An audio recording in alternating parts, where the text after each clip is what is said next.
I want to talk about a very universal topic, something that everybody values and everybody wants.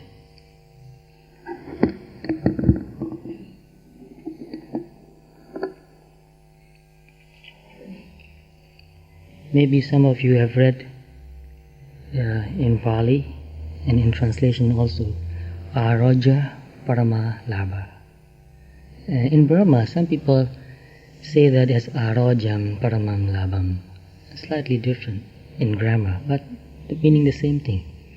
Aroja Parama Labha. And it means health is the highest gain.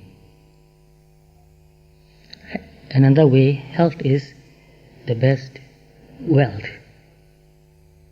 the highest wealth or the best wealth. So what does it mean by health? Take a few moments and think of your answer. How do you understand health?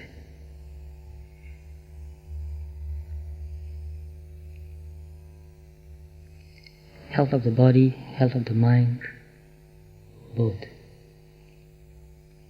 Health is not an end, but a means to fulfill the purpose of life itself. Health is not an end in itself. It's a mean. When you are healthy, you can do something. So health is not for health's sake. Health is for something. So it's not just a mean. It's not an end in itself. It's a mean. So health is not an end, but a means to fulfill the purpose of life itself. So the purpose of life itself, what is the purpose of life? If we are healthy, then we can fulfill the purpose of life. But what is the purpose of life? We are trying to find that out. So health is not the absence of disease. Another idea, very interesting. Because if we take health as absence of disease, then I want to ask a doctor if he has met anybody who is perfectly healthy, who is totally absent from disease. Buddha said, Muhotampi arojam patizana mano kimin nyatra bhalaya. Muhota means just a brief moment. Pi means even for a brief moment. If a person says that I'm healthy, he's nothing else but a fool. Bhalaya means a fool, because he is so foolish that he says I'm healthy. Bodily, I mean. Because in our body, any moment, there's some kind of ailment. Sometimes we are not aware of that. Only when we go to the doctor and check up, we find out, oh my goodness, I have a disease. I didn't even know that. Like diabetes, we don't really know. Hypertension, unless it becomes too extreme, you don't know. You don't feel it. So there are many other kinds of ailments in our body. So health is an attitude or orientation. Health is an attitude, so it becomes mental, not just physical. Nobody is physically perfectly healthy. Not even the Buddha was perfectly healthy. He had some suffering, some disease. So health is an attitude or orientation. Very interesting. Health is an attitude or orientation comprising our basic values. So this attitude and this orientation comprises our basic values and beliefs. Oh, it's another belief. It's also belief about ourselves and the world around us. So see, it's very deep and meaningful now. What is health? Health is an attitude or orientation comprising our basic values and beliefs about ourselves and the world around us. So if you have any wrong value or wrong attitude about yourself or the world around you, you are unhealthy. Very deep. It is an inner quality that gives rise to particular health practice but cannot in itself be reduced to those practices. You may be practicing something to make you healthy, like eating health food, jogging, running, and doing many other things. It's very important, those things, but that in itself cannot make you a really healthy person, because you may be mentally sick. So mentally sick, what do we mean by mentally sick? Not only those people in the mental asylums. Excessive greed is sickness.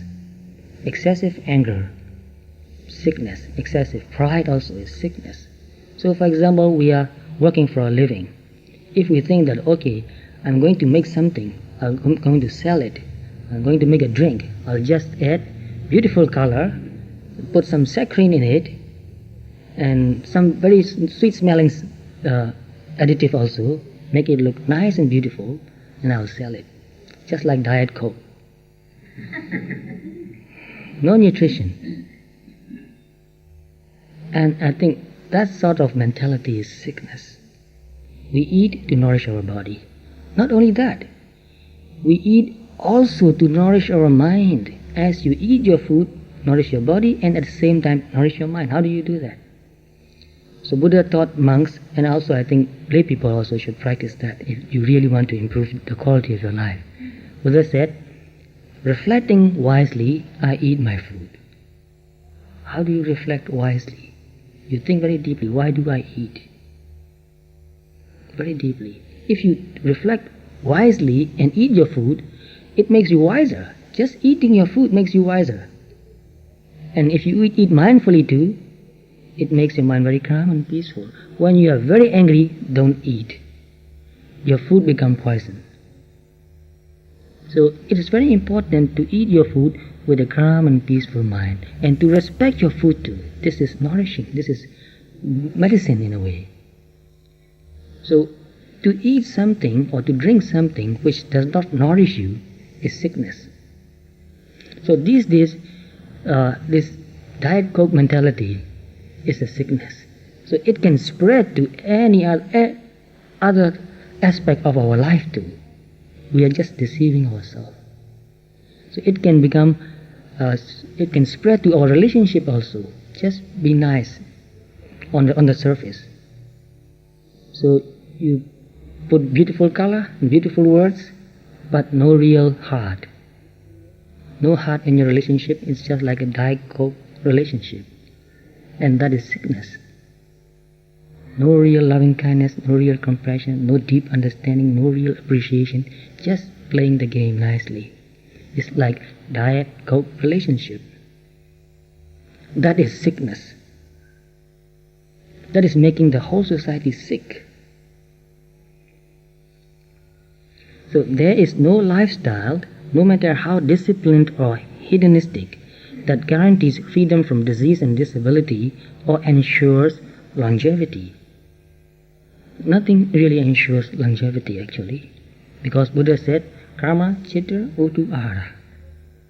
Your health and your life depends on your karma also in the past, and what you are doing now also is karma.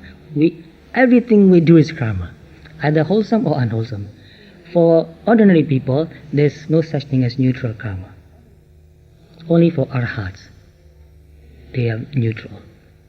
Although they are doing something which looks like good karma, wholesome karma, they don't get any result anymore, they don't expect any result anymore.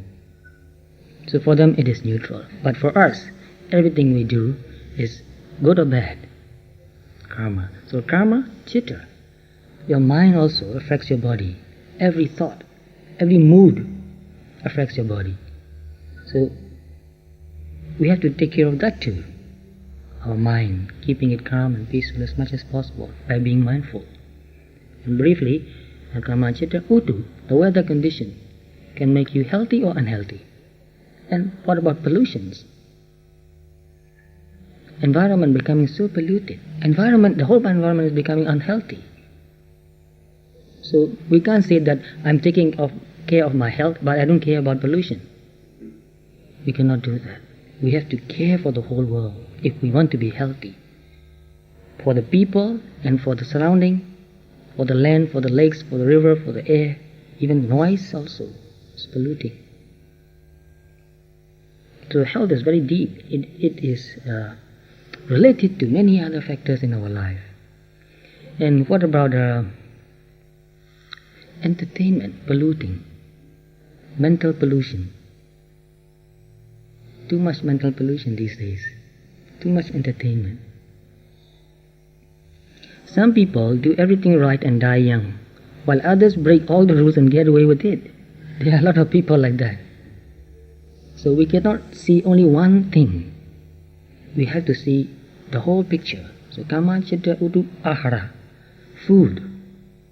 What we eat affects our body and affects our mind, both.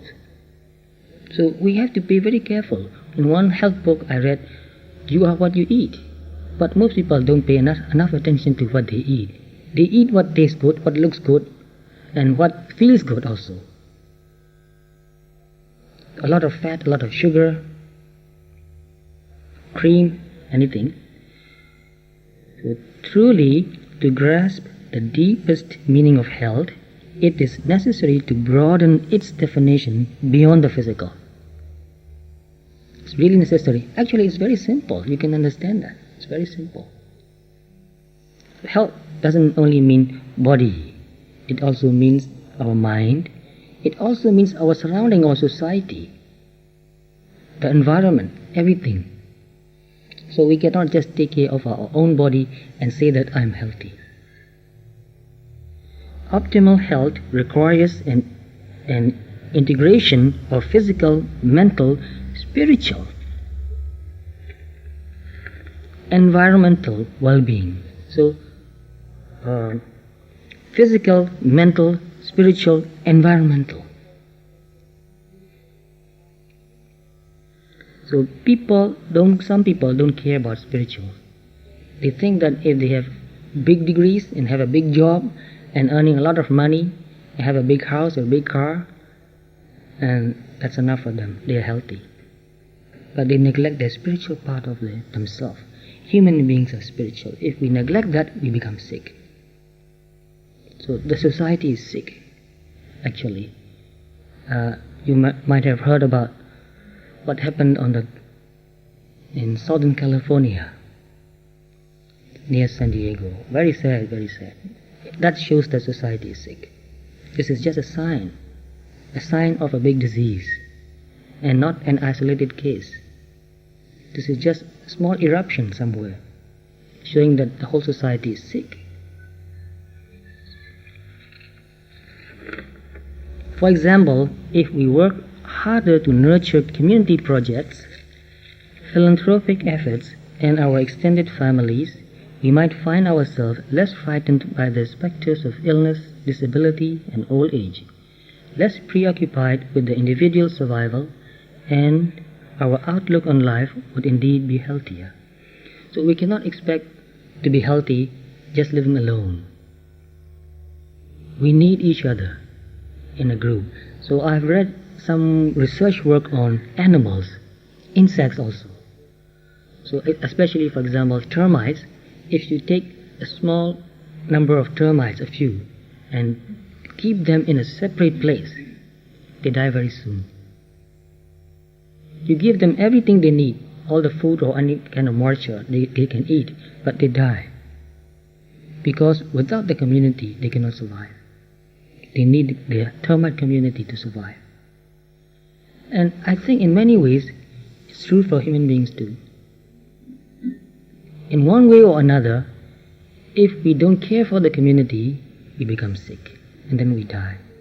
Sometimes our body might live, but our life is dead already. So I noticed a few people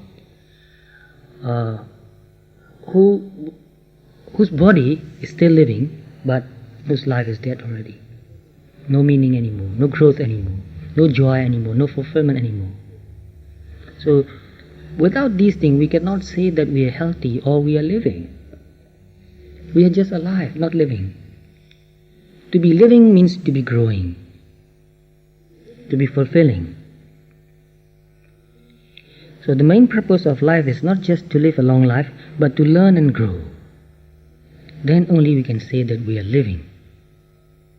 So learning about our body and mind, learning about the society, learning about the environment, and helping also to make the whole society healthy. Health needs to be recognized as an ongoing process of self-discovery.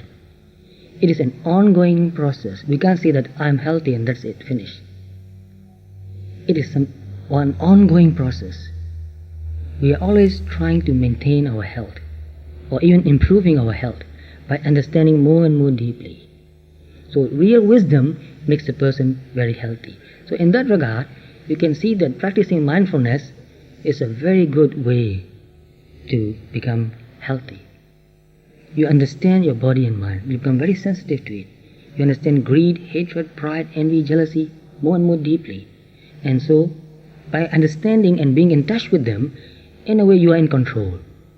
And those negative emotions, negative thoughts, negative desires become weaker and weaker, less and less, and you develop positive qualities too. In the same process, you develop positive qualities. You become more mindful, more clear, more calm, more peaceful, more aware. You see things more clearly, and you feel it, you see it, what is right and what is wrong, what is beneficial and what is not beneficial. Because you are aware and because you are in touch with both energies, negative and positive energies, you see the difference. You see which is nourishing and you see which is making you sick. And naturally, when you are aware, you go to what nourishes you. Because most people are so unaware, so mindless, and they are conditioned to developing their negative emotions, becoming more and more greedy, more and more jealous, compete, get better. What for? Not appreciating good qualities anymore. So many of meditators complain that if you become mindful and you practice meditation, and you become content, and you try to understand and you forgive, people think that you are a weak person. People don't respect you. So not respecting these good qualities is also a sign that people are sick. Because they are sick, they don't respect good qualities in people. So mutually making each other becoming more and more sick. Sicker and sicker, making each other more and more greedy, more and more angry, more and more competitive.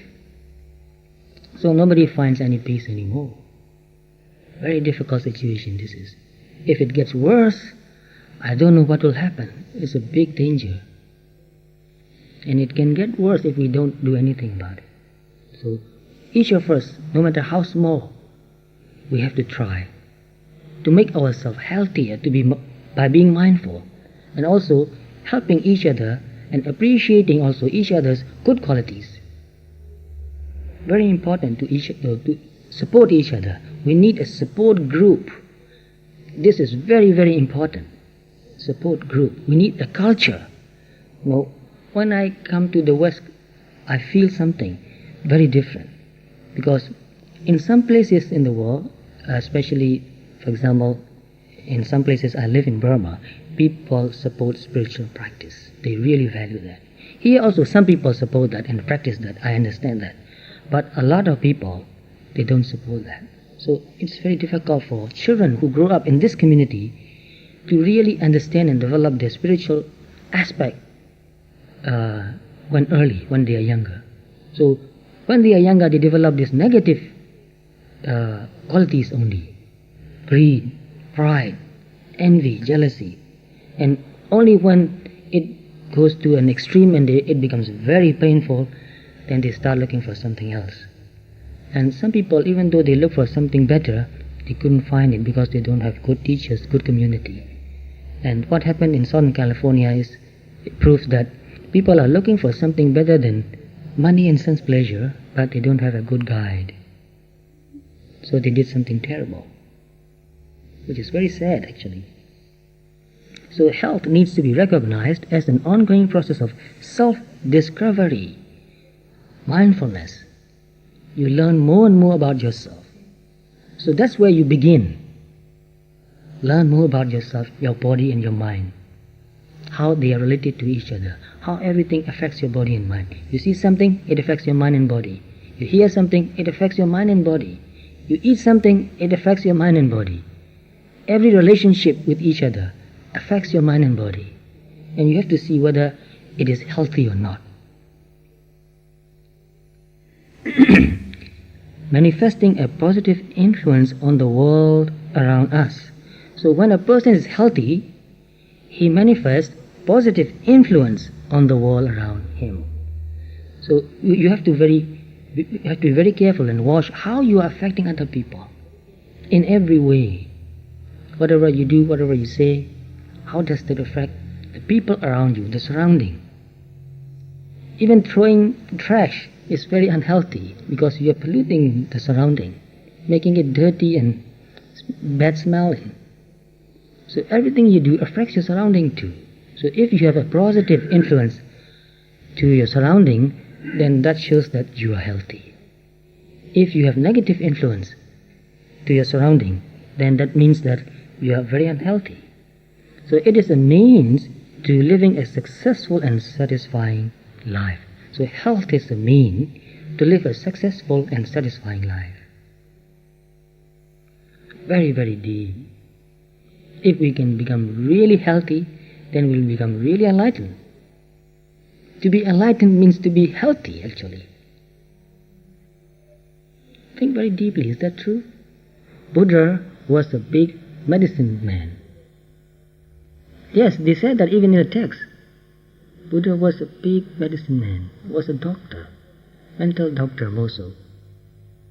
So wrong view, wrong ideas, wrong ideals, that's mental sickness too. When you get a wrong idea in your head, it's like you are eating poison. When you eat something poisonous, it contaminates your system, makes you sick. The same thing, you hear something poisonous, you see something poisonous, it makes you sick. Watch out what you see, what you hear on the television. It can make you really sick. You don't know, it gets deep into your heart, deep into your brain. So to be successful and satisfying means to develop all your good potentials as best you can. That means successful, not just money and fame. You know a lot of people, I'm sure you've heard of them, very rich and very famous and very sick.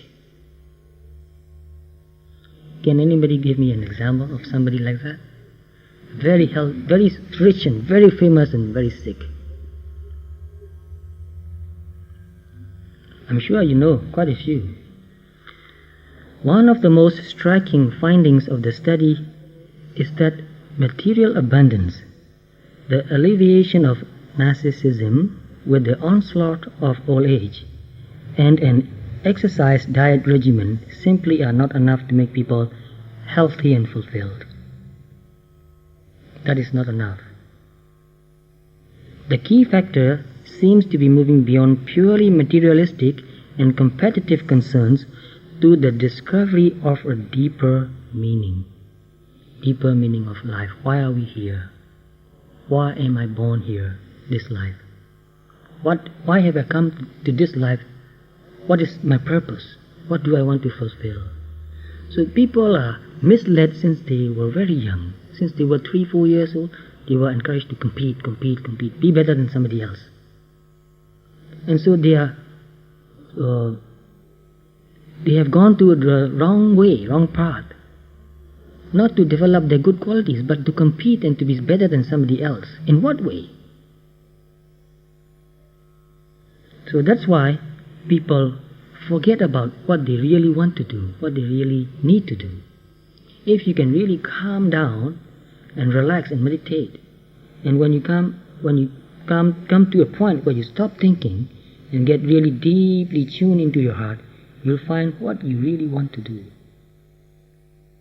So most of the people are doing things that others want them to do, not what they really want to do. But they have been conditioned since they were so young that they believe that that's what they want to do. They've been fooled. We have been fooled, actually. So to find out what you really want to do and do it is the purpose of your life. And you can prove that in many ways.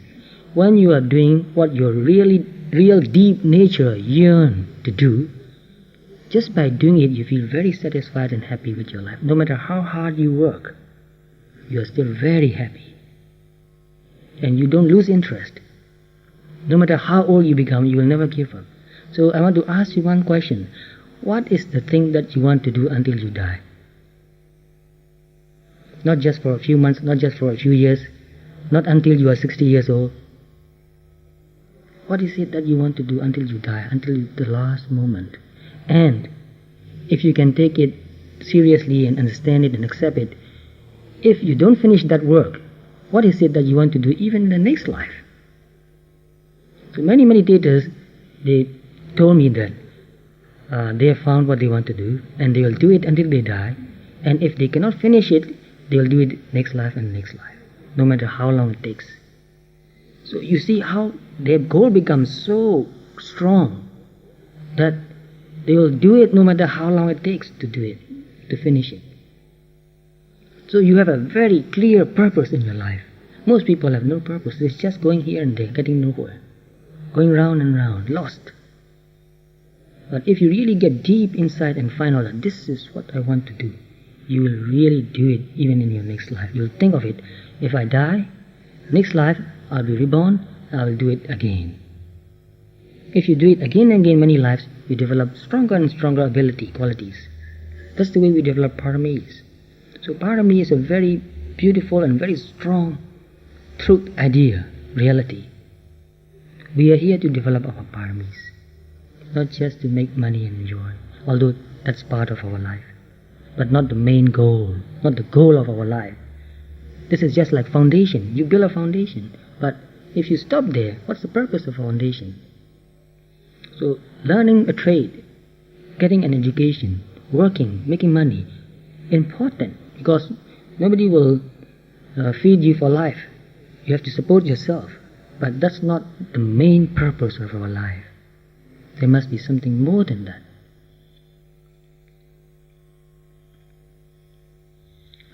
The subtle but critical dimensions of psychological and spiritual growth seemingly play a more important role in a healthy life than has previously been estimated.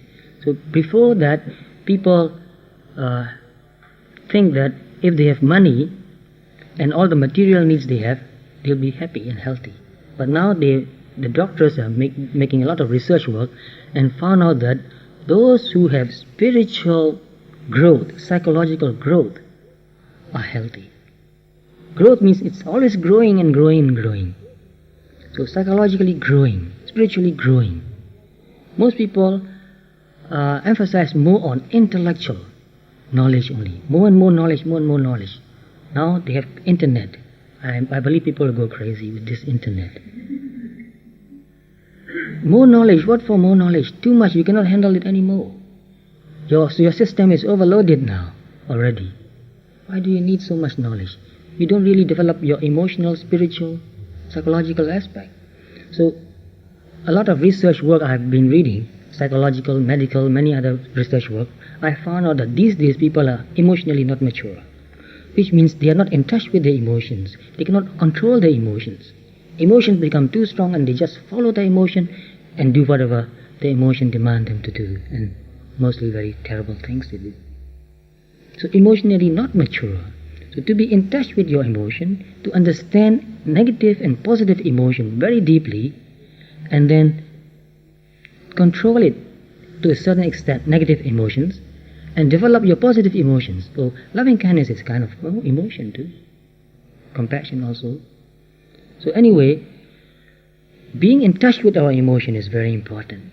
So emotionally healthy, psychologically healthy, this is very important. Altruistic or self-transcending behavior derived from an individual's sense of higher purpose or spiritual values is receiving renewed attention from many different quarters of inquiry, ranging from medicine to evolution. Very deep, you see, altruistic or self-transcending behavior. So to work for the betterment of many people, other people, if possible the whole world, is very important for our health. So altruistic or self-transcending behavior. And this altruistic and self-transcending behavior is derived from an individual sense of higher purpose and spiritual value. That is the main thing. Higher purpose and spiritual value. Do we have higher purpose and spiritual value? I believe you do have. But this is something many people need to know. Since they are very young, since they are quite young, I notice that people in their teenagers are very spiritual. But most people have no guidance. That's why most people go to drugs. And I've noticed that very sad story. When I talk with people who use drugs, I found out that they are very spiritual in many ways. So I don't encourage taking drugs, because that is very unhealthy. That makes people become unmindful. So our behavior should be grounded on our higher purpose or spiritual values. And that is what the teaching of the Buddha is actually, to give us a higher purpose, to give us spiritual value. Altruism, either defined socially or as defined genetically, is wholly compatible with natural selection and is an important determinant of human behavior. Very important. So, human beings are social beings. We live together, we work together, we support each other. We cannot live alone. We need a community. So here is a Buddhist community, Buddhist society, very good, very wonderful. We need that. But you have to find out very carefully what is the purpose of this community? What is the purpose of this society? What is this society doing? What is the goal of this society? And if you know that this society is doing something good, then become a member and work for it. Don't just sit back and watch what others are doing. Be a participant. Participate in it. If you want something, you have to make it happen. You have to make it work. So, already the society is doing something really wonderful. I've been here for more than 2 months. But I think we need more wholehearted participation. We need this. So we have to work for it. Altruists are fitter than selfish individuals. You want to be happy and healthy? Don't be selfish. Selfishness is sickness. Selfishness is sickness of the mind, and it makes the body also sick. Very clear, simple, plain logic. Not hard to understand actually. Look at people who are very, very selfish. They are not really happy. Altruism will not only survive, but will gradually permeate the entire population. One might even rename the accompanying altruism. Rename. You know what the new name would be? Could be enlightened selfishness. Enlightened selfishness, wonderful word. Because you want to be healthy and happy, you help others to become more healthy and happy. So you get it back. So it's very beautiful, very beautiful. Want to be happy, want to be healthy? Support other people to be healthy and to be happy.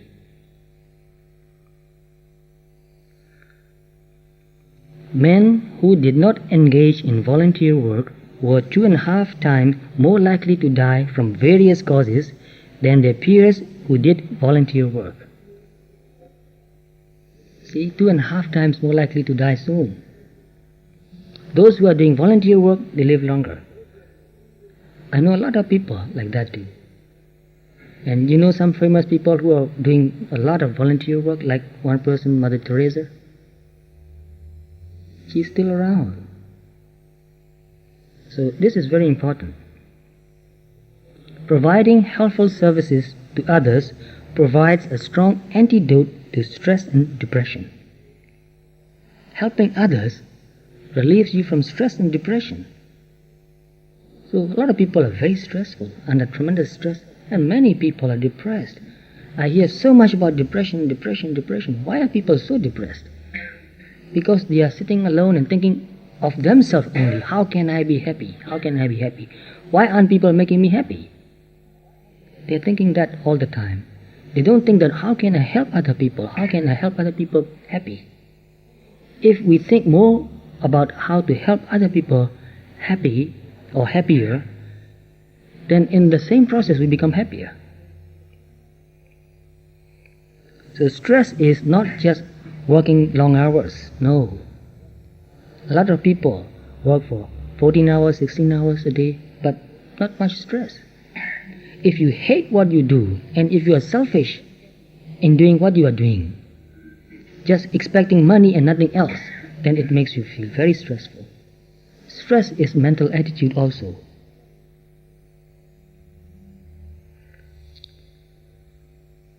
Individuals with emotional problems often find that helping others with similar difficulties is particularly beneficial and satisfying. If you have a problem, work and help other people with similar problems. So this is some idea very interesting. If you want to learn something, teach that to another person, then you learn. Since I was very young, I started teaching my friends, the same class, I started teaching them to learn. And since very young I found out that if you want to learn something, teach that. Then you really look very deeply. They ask you questions. You have to find out the answer. Work very hard. You have to explain them, give them examples. And that makes you think more creatively. That brings your all your good qualities out. Helps you develop your good qualities. So whenever I have to sit for an exam, a couple of months before that, I'll start negotiating with my friends. Come on, I'll teach you. I didn't really know much, but actually just getting somebody who wants to learn from you gives you a lot of motivation to find out, to read. They will ask me questions. I have to find out. You get more interested, more energetic. You have a lot of energy to work. If you just sit and study alone, so boring, you fall asleep. Not much energy. So this is very interesting psychological theory. A fact, actually.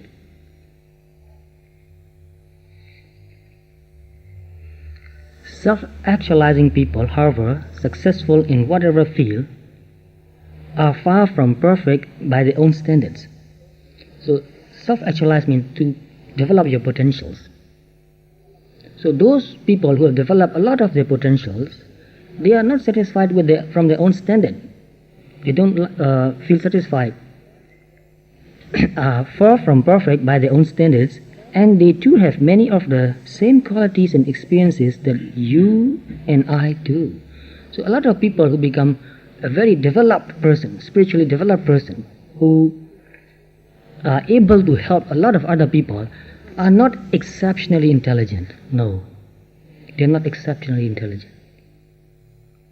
A lot of my teachers are not exceptionally intelligent. I know many other learned monks who are exceptionally intelligent but who could not help because they are not willing to. They don't want to take the trouble. So a lot of my teachers are willing to help. And because they are willing to help, they work and work and work, and they develop their spiritual qualities. So don't think that, those other people who are helping and becoming leaders, they are very intelligent. That's why they can do that. No, that is not true. They have a big heart. They want to help. Not because they know. They are willing to help. And in that process they learn and learn and learn. And they make mistakes too. No, I make mistakes too many times. Dealing with people, talking with people, it's very easy to make mistakes. And people push your buttons too. Your buttons push, you get very upset. You work with it. Okay, this is my attachment. Because I'm so attached to this, and I've been pushed, and I'm upset. So work with it again and again, and you become more mature. You can let go and work again. Keep doing. You don't give up. They were born and reared under vastly different social and economic circumstances, ranging from inherited wealth to a few dollars and a vision. Some people are rich, some people are very poor, but they work. They have suffered setbacks, disappointments, and life-threatening illnesses. A lot of the leaders especially in the spiritual aspect, they don't have really happy life actually. They have very hard life. They work very hard. So life-threatening illnesses, and have experienced the joys, triumphs, and sense of awe that inspire all of us. They struggle through the same daily woes of living as we all do. We all have problems. We cannot wait until we have overcome all the problems. But they struggle through the same daily woes of living as we all do, but do so with more awareness and wisdom than most. And that's the difference. They have more awareness and wisdom. Because they are more aware, they become wiser. And from very simple experiences, they learn something very deep and meaningful. So when you listen to really wise people teaching, you will hear that they are teaching something very simple and basic. Nothing extraordinary, so to speak.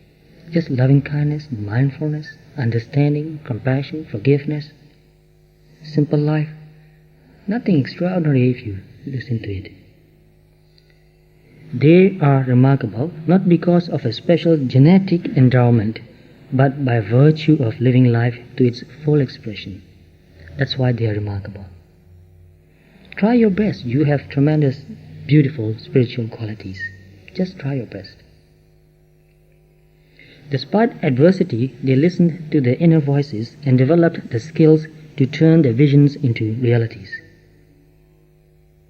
They have a lot of adversities, setbacks, but they try to calm down, meditate, and look deep inside. And deep inside, their good paramis, actually, so to speak, their good paramis motivate them. Do something good. Do something good. Go ahead and do it. Keep doing it. So when I was young, a few times I was very depressed. Didn't want to do anything anymore. But whenever I go and meditate for a while, deep inside me, something is motivating me. Learn. Do something good. This is just another test, another stage. It will be over. You will learn and grow up and you'll be happy about it. So all the difficulties and setbacks in our life are a way of testing us and motivating us to work harder. Telling you to work hard.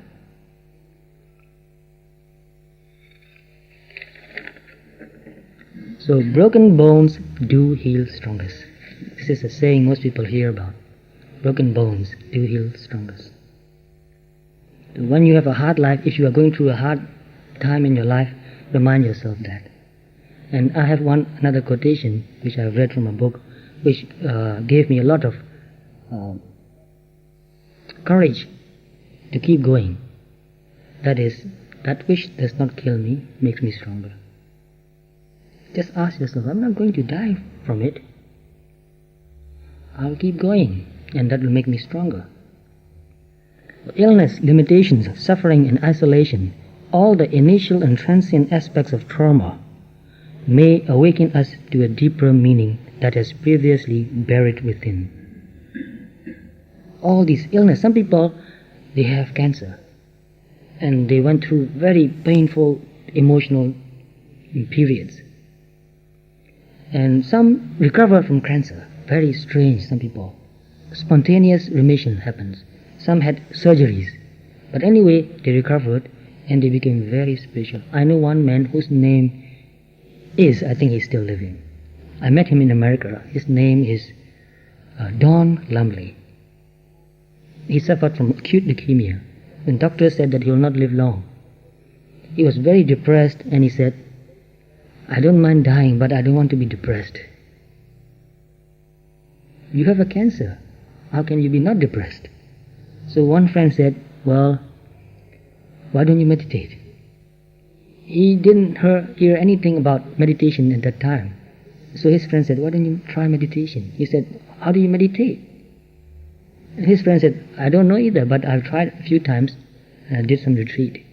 So I can tell you where to go. So he told his friend, Don Lumley, to go to a center. And in that center they still teach meditation, very simple. Breathing and then body scan or body sweep. Going through the whole body. being mindful of sensations. So he went to that center and meditated for a while. And he went around the whole world trying to find a doctor who can cure his leukemia. He even went to Japan, Switzerland, spent all his money, and he became penniless. And his friends supported him, just enough to live on. So when he came to the monastery where I lived in California, near Santa Cruz, I talked with him, because whenever somebody comes to me, I want to know why this person is coming, what is his expectation. So I asked him why he came here, who told him to come here, how did he find out the place. So he told me that one of his friends told him about the place, and he came here to meditate and to die peacefully, he said. He wanted to die in a monastery. So he meditated. But I came back, and at that time, he had leukemia for 6 years. Further, he's still kicking. And at that time also he told me, he said, if I keep meditating, I hope that I can live a normal span of life.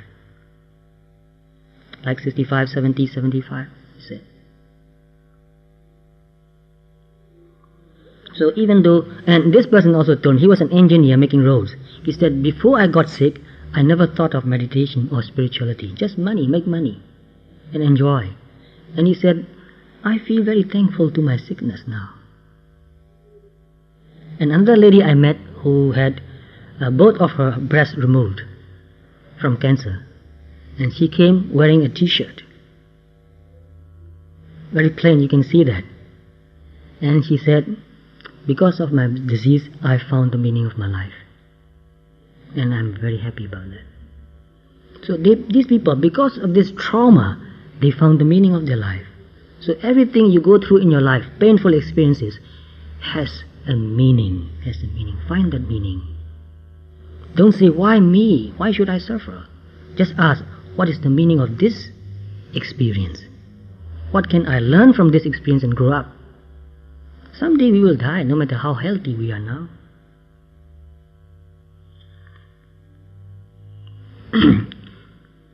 This new understanding, in turn, can move us to reassess our values.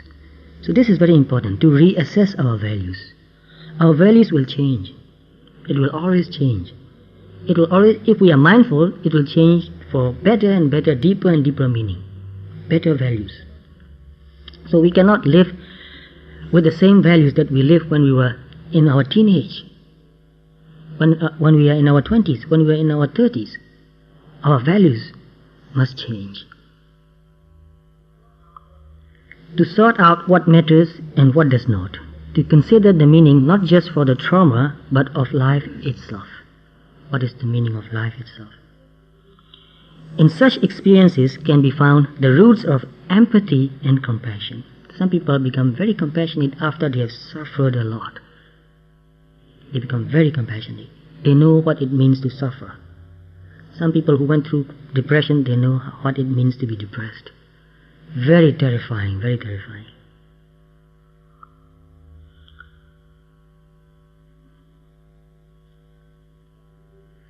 So in such experiences can be found the roots of empathy and compassion, as well as the foundation for the adult attainment of optimal health.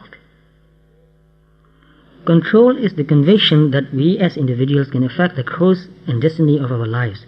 So we don't have complete control in our life. Nobody has complete control. Nobody has complete freedom. But we have partial control and partial freedom. We have to make use of that partial control and partial freedom. We are conditioned by our past karma. We are conditioned by our society in which we grew up. We are conditioned by our parents, our teachers, our friends, conditioned by the media also. But if we are aware, if we are mindful, we can see how these things are conditioning us and try to direct our life to whatever purpose, spiritual purpose or goal we set ourselves. We have that direction, we have that control too. That's the way we develop our good paramis. So people who feel that they are not powerless, people who feel that I can do something to improve my mentality, my understanding, mindfulness, clarity, peacefulness, I can do something to make my body even healthy by eating healthy food, not eating too much sugar, too much fat, too much meat, whatever, not watching too much television. It makes you sick watching television. So if you are aware, you can do something.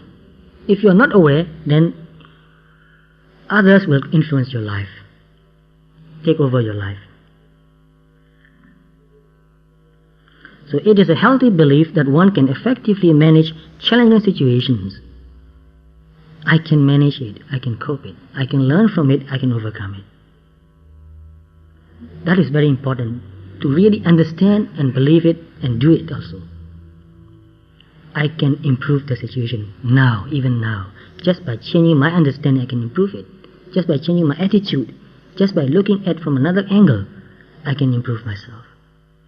Don't get stuck in one point of view. Look around, look around. You can improve your understanding. With this orientation, people rarely feel helpless, hopeless, or isolated. If you have that sort of mentality, that sort of attitude, you don't feel hopeless or helpless. And if you have right attitude toward people, you are not isolated. You can always get advice and help and guidance from many, many people. If you trust people, if you are ready to accept, there are a lot of people ready to give you. If you are suspicious, if you don't trust, then people will go away. They will leave you alone. So it is very important to learn how to accept help. If you are willing to accept, if you trust people, you will get a lot of help. Once an individual voluntarily or involuntarily experiences a deep sense of inner strength or personal control, even in the midst of major trauma, that experience becomes the core of a mature sense of personal empowerment and control. So if you have understood one difficult situation and work with it and overcome that, that gives you tremendous power. And if you have to face another difficulty, you are ready for it.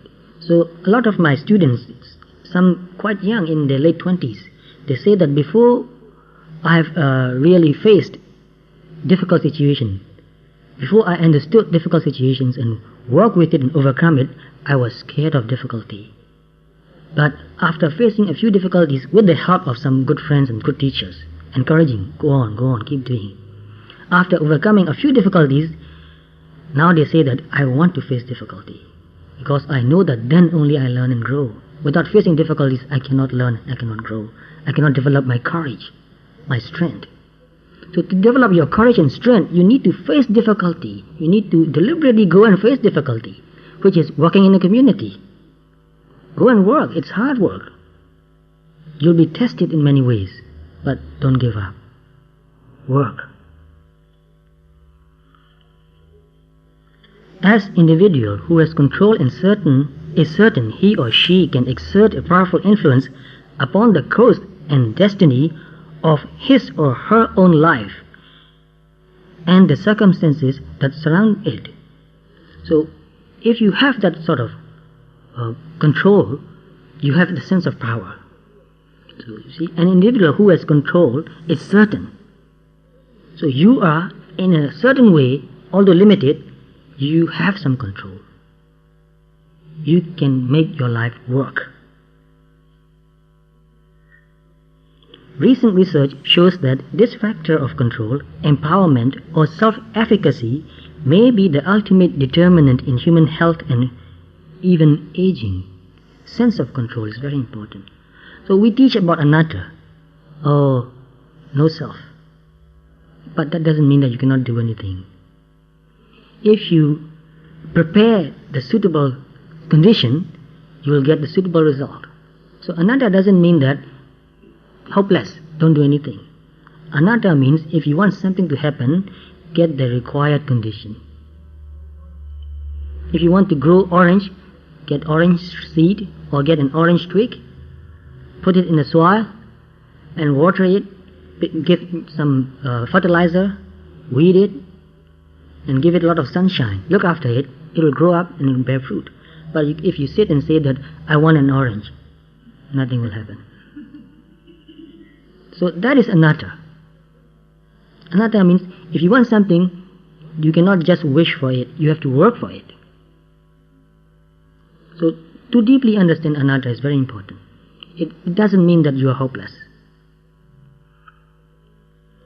So at the developmental level, the optimally healthy individuals in many studies literally do not recall a sustained period of time in their lives when they were particularly confused, angry, resentful, isolated, or lacking in a strong sense of purpose or an inner strength and conviction. So all of us have a lot of frustration in our life. The most important thing is not to be stuck in that frustration and depression. All of us go through ups and downs all the time. So when you are down, find some way to go up again. If you stay down long enough, too long, then it becomes harder and harder for you to go up again. So those who develop and grow, they have their own downs sometimes, but they are very positive. And they have positive support group also. So we need a support group, very important. When we become depressed, it's very hard for us to pull ourselves out of it. We need a good friend to encourage us, to teach us. So we need a group. This is very important. Be in a group, be in a support group, and make a support group of yourself. You have to make a support group. Just don't expect that, oh, I'm so happy, I need a support group. It will not come to you. You have to go to it. Through the transformed trauma of the childhood or adolescence, these individuals discovered a sense of their true mission. A sense of their true mission, yes. That is very, very important. What is your mission? What is your spiritual goal? Mission means your spiritual goal. Real vocation or destiny, usually in the mid to late 20s. So a lot of people in their mid to late 20s are looking for something very spiritual. And those people died in Southern California. Most of them, I think, I've heard, are in their 20s. Some may be older, some younger, but most of them are in their 20s. Often this discovery was accompanied by a sense of inevitability and a renewed, deeper commitment to the altruistic purpose they had sensed more vaguely as a child or young adult. So naturally, when we are in our teens, we have spiritual ideals, very beautiful. But some people think, oh, that's just a teenage dreams, unrealistic. No, this is realistic, but they don't have a good guidance. They are misled again to sense pleasures. Naturally, we develop those spiritual, beautiful ideals. We want it, we need it, we know. Occasionally, the discovery occurred during a period of crisis, or through a powerful but transient period of alienation. Sometimes we become very lonely, and very important. That loneliness is very useful. You take time and be in touch with yourself again, and develop your strength. Oh, sometimes you find out, what do I do now? Just take your time and think very gently, what do I do now? Be very patient. The answer might come very gently and very slowly. If you're in a hurry, you cannot find it. Or within a spontaneous internal moment of insight. Sometimes in a flash it comes, oh, this is what I want to do. This is what I really want to do. I'll be really happy if I do this. So sometimes from a negative experience you can become cynical, pessimistic or bitter, but I choose a different path. Sometimes you become cynical and bitter, very negative. But if you have a good support group, that support group, your teacher, your friends, can help you to become positive again. Especially those who have been through the same process can really help you. Those who were alcoholics, they are not anymore, they can help another alcoholic to give up drinking, to help him give up drinking. So honestly, I don't know how I came out of that traumatic experience intact, and I do not take credit for it. Sometimes you just work, and then you're out of it again.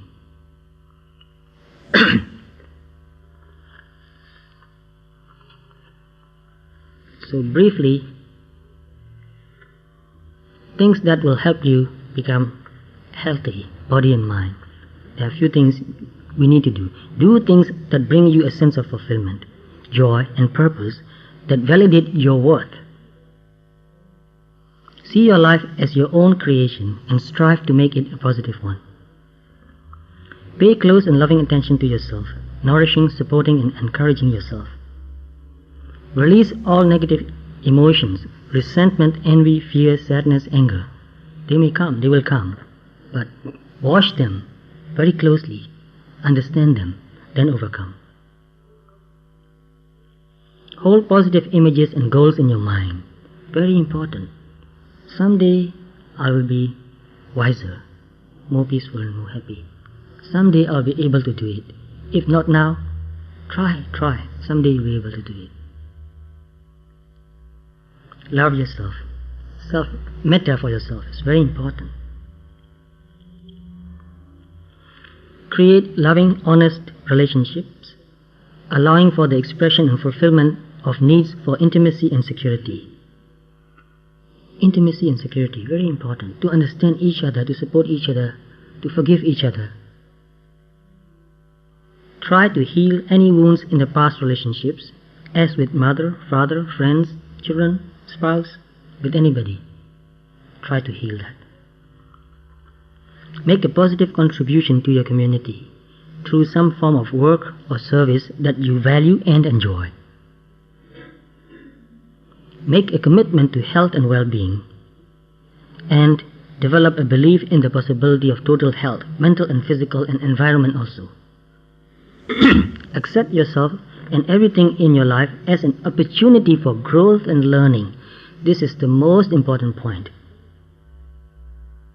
Everything in your life, accept that as an opportunity for growth and learning. Be grateful. Very important. Those who are healthy are very grateful. And also keep a sense of humor. I've rushed through the whole thing quickly, looking at the clock.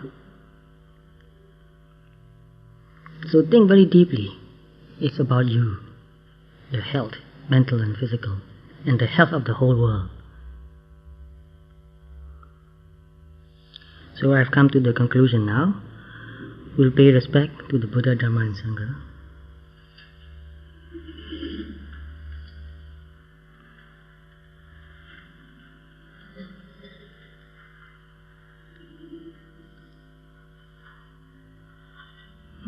We'll recite only in Pali because some people find it very difficult. Only in English. Some people, it's difficult for them to recite in Pali language. I honor the Buddha by the very practice that leads to liberation. I honor the Dhamma by the very practice that leads to liberation. I honor the Sangha by the very practice that leads to liberation.